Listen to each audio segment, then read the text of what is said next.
On this occasion, I am going to present a fascinating model of great complexity.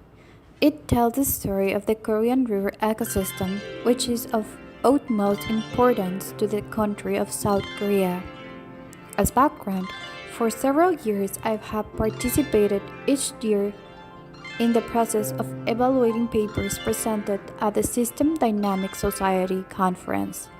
This time it was in 2018 that I had to participate in the evaluation of this model. I saw that its original authors, who are researchers from South Korea, had only come up with the hypothesis.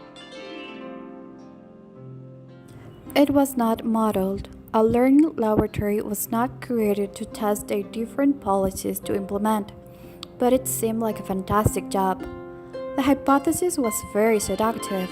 So, I took that work from that hypothesis and we took on the task of creating a whole simulation model, a learning laboratory, inserting possible policies that will make that ecosystem sustainable, and we achieved very impressive results, which are solutions to complex problems for the world.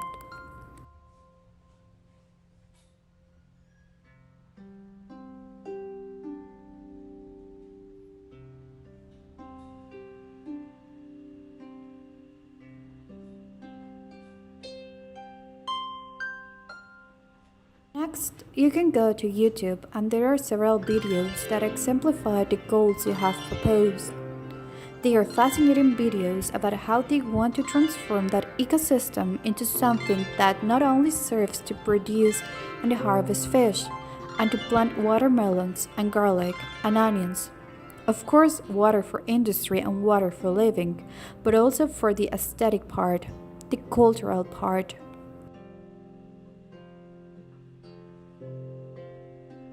Next, we will see how they constructed their hypothesis. Here is an illustrative example from above of the cause-effect cycles envisioned by the team of Korean researchers presented here in this slide. I am going to talk in detail about this hypothesis, the sectors that make it up, and then I'm going to go straight to tell the story, to the storytelling, to see step by step how we built, how we envisioned the model. And I will also review how we get the performance indicators of that ecosystem from there. Also, in a fascinating way to facilitate how we could test the various rules or the various policies we envisioned creating.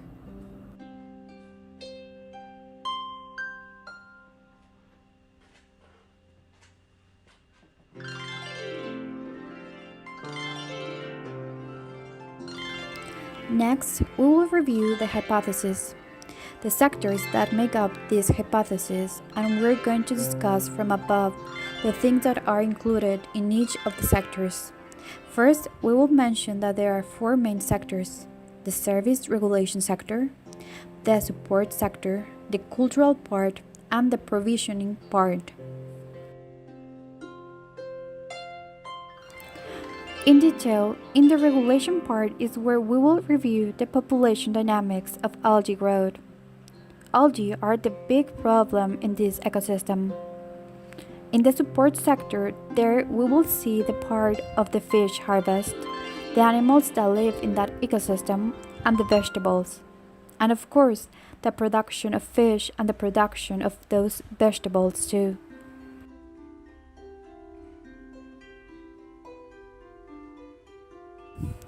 In the cultural part, we will see what happens with the parks that are created for the recreation of the population, which are for issues of beauty, of culture, and of, let's say, attracting visitors to them to strengthen those themes of the spirit.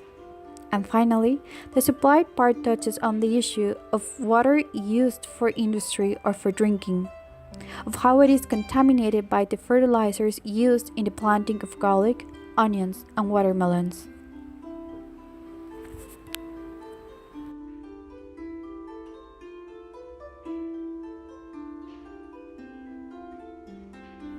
What about floods? What about landfills? And what about all that pollution? with that poison that later turns out to be food for the algae. Algae grow with these wastes, with this contamination. Just imagine how big a problem it is.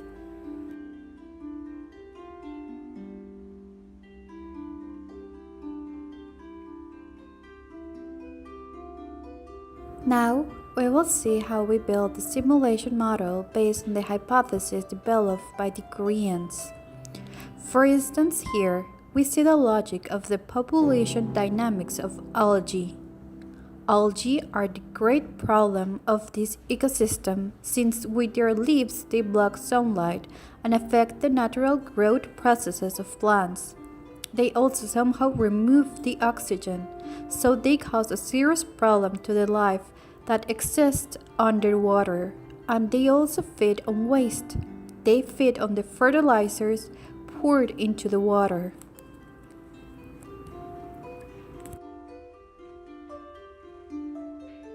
Therefore, what is poison for them is not poison. For algae, it is food. There is also the codification of how flow rate and flooding are controlled. The damage that flows cause in that ecosystem. There is the fish production, fish population dynamics, and fish production. Now we see what the harvest of garlic and onions is.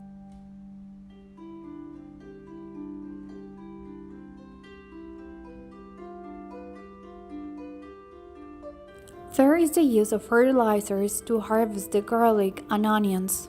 Well, it turns out that the fertilizers poured into water are now food for algae. So, there is the logic of how this is going to be managed.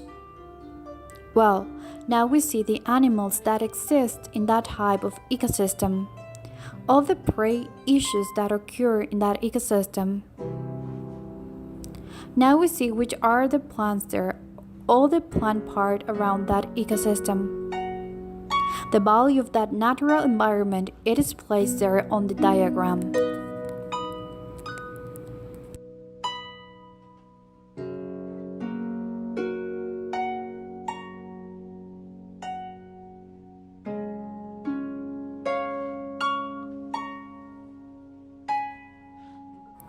Well, in this section, we're going to focus on the part of amusement parks and visitors.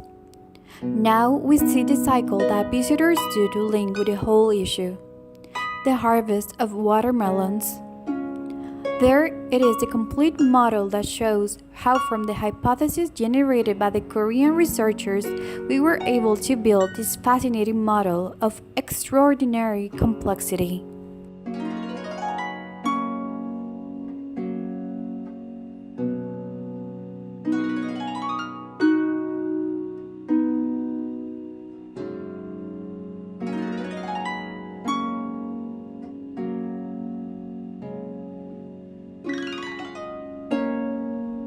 In the supply sector, there the use of water is managed for industry, for life.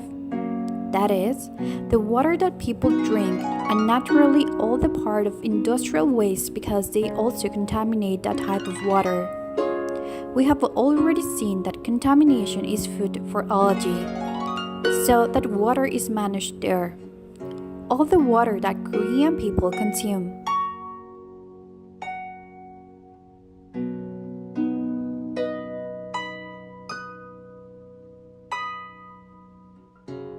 Next, we're going to see two more sectors that are to the right of this slide. These sectors have to do with the different policies designed to be implemented, to see which is better than another.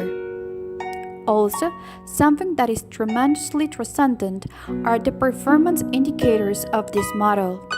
In a moment more, I will delve into that topic. Those indicators draw two extremely important variables from that ecosystem. One is economic health, and the other is ecosystem health.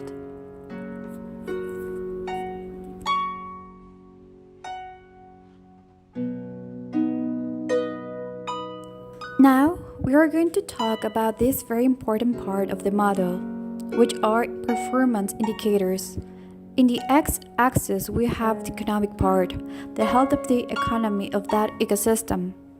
And on the y-axis, we have the health of the ecosystem as an important indicator. To avoid having to see all the multiple variables of the model, which are many, imagine that these variables were grouped depending on which affect the economic part and which affect the health of the ecosystem.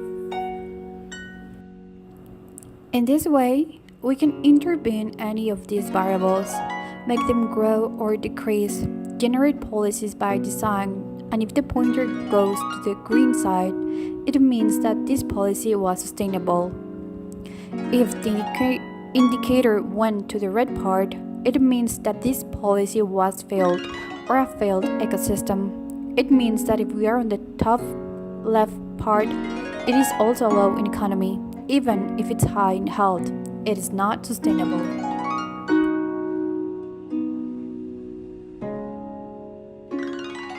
And if we are in the bottom right, it means low ecological health and a great economy, but it's not sustainable either. The only area that helps us visualize which policy is sustainable is the green one, which is in the upper right corner. With this, you can manipulate any type of variable, any type of policy, and can go to this diagram. And if in this diagram the pointer in the graph stays in the green part or ends in the green part, it means that this policy is of a sustainable type. No other quadrant is sustainable over time.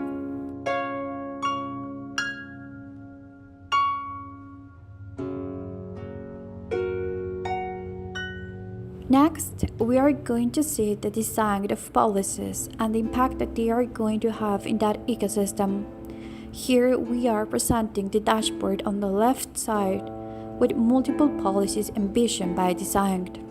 For example, number 2 is traditional, like every government says. We are going to increase the maintenance budget. That is number 2. A percentage increases over the previous year or stuff like that.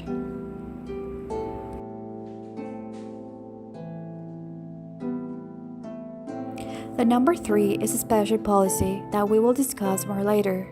From number 4 onwards come the policies that, for example, affect the generation of vegetation in the ecosystem. That is, what things are going to be done to focus on the vegetation of the ecosystem being healthy. There also may be policies like number 5, so that certain vegetation die. There are policies that affect not only the birth or generation of vegetation, but also that can make vegetation die. 6 is what will happen to animals, that is, the animal life of this ecosystem. I can create research centers that support or embrace the birth of amphibians and the various animals that exist there. I can also make policies that affect the part of the life expectancy. Then, the same can happen with fish.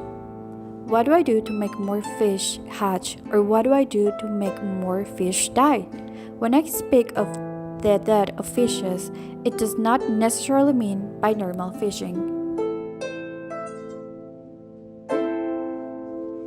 Sometimes contamination can also lead to the death of fish. And so, we continue. It can also happen that I can do something to favor the algae or not. That is a little strange, but it can also occur. If I don't do something to avoid all the pollutants that I pour into the water or in some ways that wash that dirty water, I'm really encouraging the growth of algae. So, as you can see, you can invent many types of policies. And finally, there is a 13th policy that are the recreation parks. All this and much more is what we investigate in this model. Let's make it work. If at the beginning you run that without activating any of the levers, none of the policies, then the ecosystem is in balance. Therefore, their stocks do not change. As you can see in the central point, the graph above, all the indicators are parked in the graph below.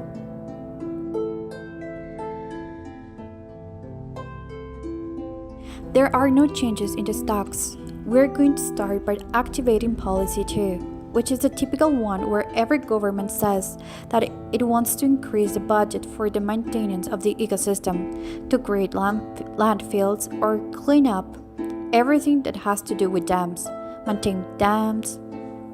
Let's run that. As you can see, if I go by that tradition, the policy is tremendously unsuccessful. If we go here to the graph above of the performance indicators, it falls in the quadrant of less economy and less health of the ecosystem. We can see it clearly down in blue that the algae progress, that the algae go up. Well, so we can research many more policies. For example, we are going to trigger policy 4, which are things that have to do with growing the vegetation that exists in the ecosystem. Let's continue. As you can see, it is practically not sustainable. In the end, algae are favored and grow more.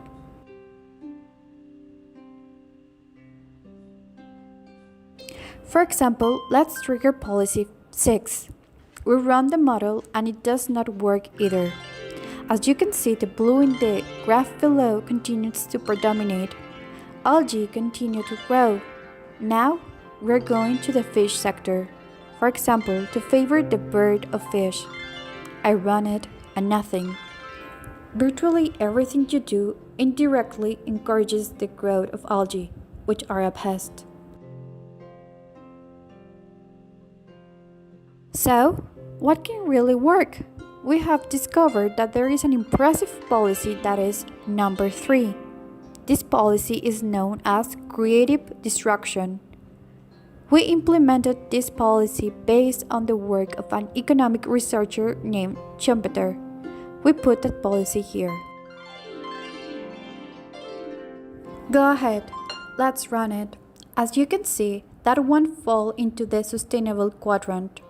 Of all the policies investigated, it is the only one that causes algae to recede, as shown in the graph below. On the one hand, it went to the sustainable quadrant, and on the other hand, in the graph below, it clearly says that algae, if you deprecate the capital investment in that ecosystem or retire in a shortened time everything that has to do with construction,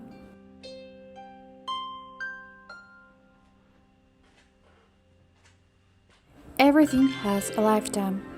A dam has a lifetime. If the lifespan is perhaps 100 years, if you retired in less time, it is the only policy that we have discovered to be sustainable.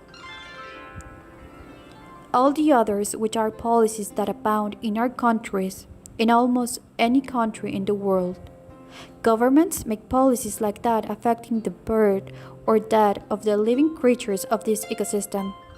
So, whatever you do, none is sustainable because none slows the growth of algae. The only one holding back algae growth is the creative destruction policy.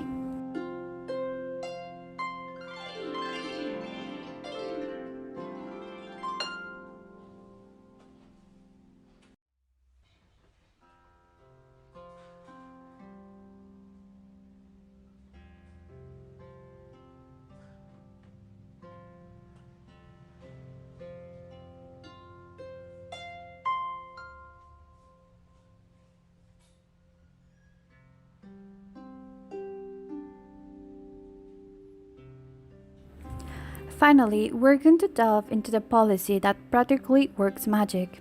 In other words, it makes the ecosystem sustainable. As we mentioned at the end of the previous chapter, that is the policy of creative destruction. Schumpeter, the famous economist who discovered it, said that if you retire capital prematurely or obsolete it, you take it away, transform it into what you need in the process of innovation. That has applicability not only for the physical world, but also for the social world. It is tremendous when you apply the policy of creative destruction to any ecosystem. which in normal words means to retire the obsolete early. In every organization, there are many obsolete processes.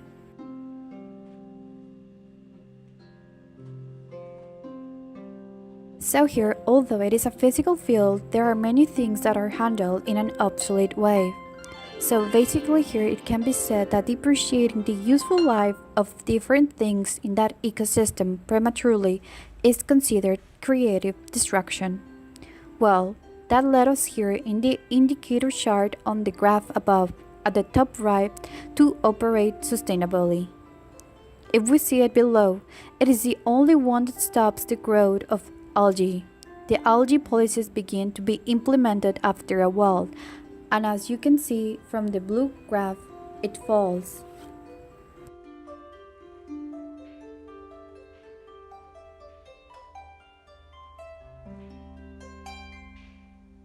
So, we discovered it was a fantastic solution for that type of ecosystem.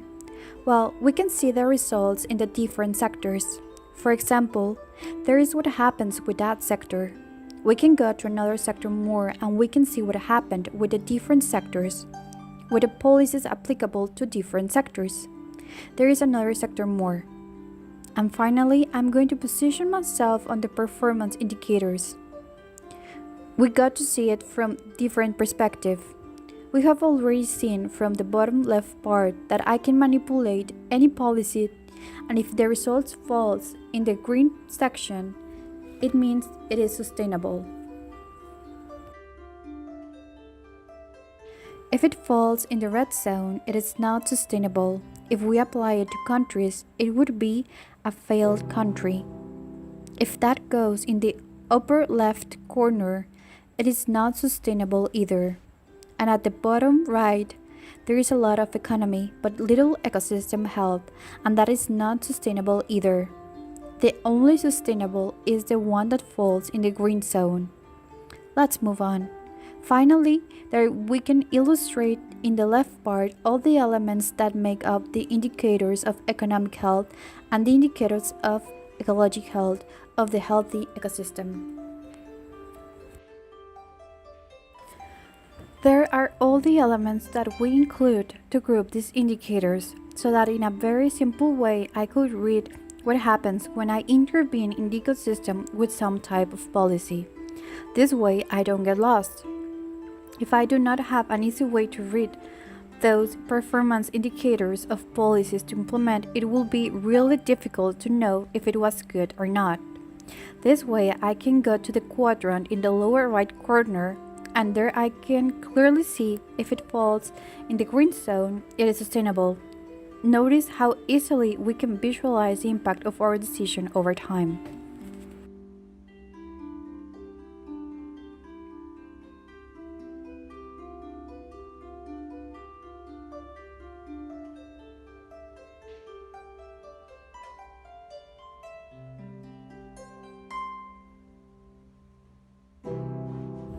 As a conclusion, we are going to see a summary of everything we have presented on this occasion. The Korean River ecosystem is posted in YouTube videos that can be easily found. They are fabulous videos. The story behind that ecosystem is fantastic because it tells a true story that exists in any place of the world, not only in Korea. Therefore, it is a tremendously complex ecosystem, and being able to simulate it involves discovering solutions that are applicable to complex problems that the world has.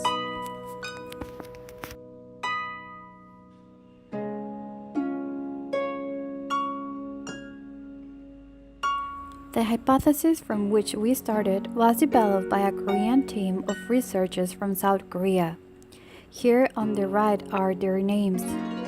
We saw that there were 4 large sectors. One of the service regulation, which is where the biggest problem is due to algae, its growth, its population dynamics. The support part is where fish, vegetables, and multiple animals that live in that ecosystem are harvested.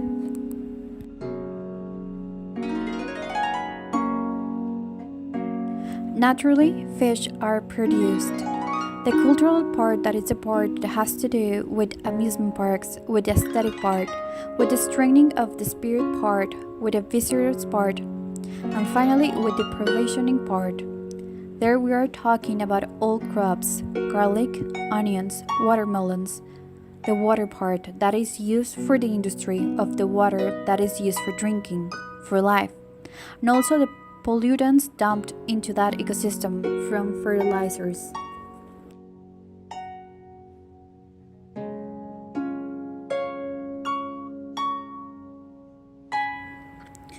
That affects a lot because the pollution of the industries plus those fertilizers turns out to be food for algae. Who would imagine that?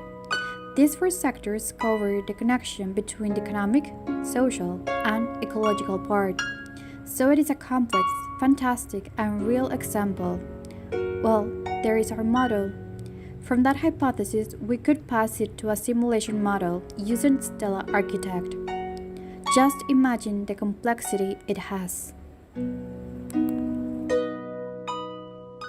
There are described the algae, the population dynamics of fish, animals, vegetables, plants, and the production of both fish and the value of that environment.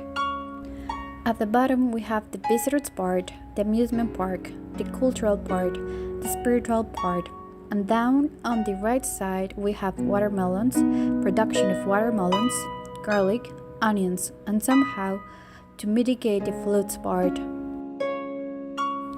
The industry water management and drinking water management, the pollution from fertilizers and waste industry, how to treat them because if not, they become food for the algae, and it is a tale of never ending. Algae are a type of pest for that type of ecosystem. Then we saw that it is very important to simplify the visualization of results to implement any type of policy. We envision 13 policies, if I remember correctly, that have to do with things that favor the birth or that of animals, vegetation, and algae.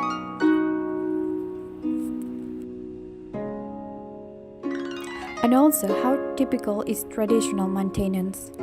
Almost all governments allocate a budget each year to maintain their dams and rivers, and it is usually on the rise.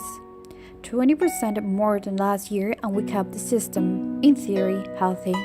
When in reality, as we saw here, that even if you maintain and grow that budget, it goes worse. Practically, no traditional thought-out policy works. So, here we can easily see if I move any policy or intervene with any policy. If it falls in the green zone, that means the result is sustainable. All other quadrants are unsustainable. If the red one especially applies to a country, then it is a failed state. If applied to an ecosystem, it is totally unsuccessful because it generates neither a healthy economy nor the health of a healthy ecosystem. Well, here is the dashboard through which we can manipulate the different policies. On the right side, we can see if the policy was worth it or not. We realize that of those 13 you see there, practically only number 3 work. Number 3 is a special policy envisioned by Schumpeter. Schumpeter is a very famous economist who realized that capitalism based on productivity and efficiency was going to lead us to failure, like what we are seeing today. And for this, if he retired or he depreciated, let's say, faster the capital, then that was a fantastic solution. If we apply this to a city which can no longer grow in width, it means that all industries must be overthrown, those that do not innovate to accommodate new industries. The theme of creative destruction not only applies to physical issues of retiring things prematurely or of eliminating the obsolete, but it can also apply to much more complex social issues. But basically, it means renewing the obsolete. And here, in this specific case, it means if the dams have a lifetime of 50 or 100 years, It means retiring them prematurely to create new dams, to make way for new dams. And in point 3, we realize that it is the only policy that by design gives sustainable results. Well, as you could see, this is a real example of tremendous complexity applicable to any country in the world. I was very happy when we met with the Korean team to visualize the hypothesis from which we started. And one of the Korean men said, "This, Mr. Pedro, this is a solution to problems of the world." And it is true. Notice how systems dynamics can be applied to solve tremendously complex problems. And here's an example of it. I developed this model. My name is Pedro Almaguer. Ramiro Luis Almaguer Navarro developed this video. He was the one who produced this video. Thank you very much.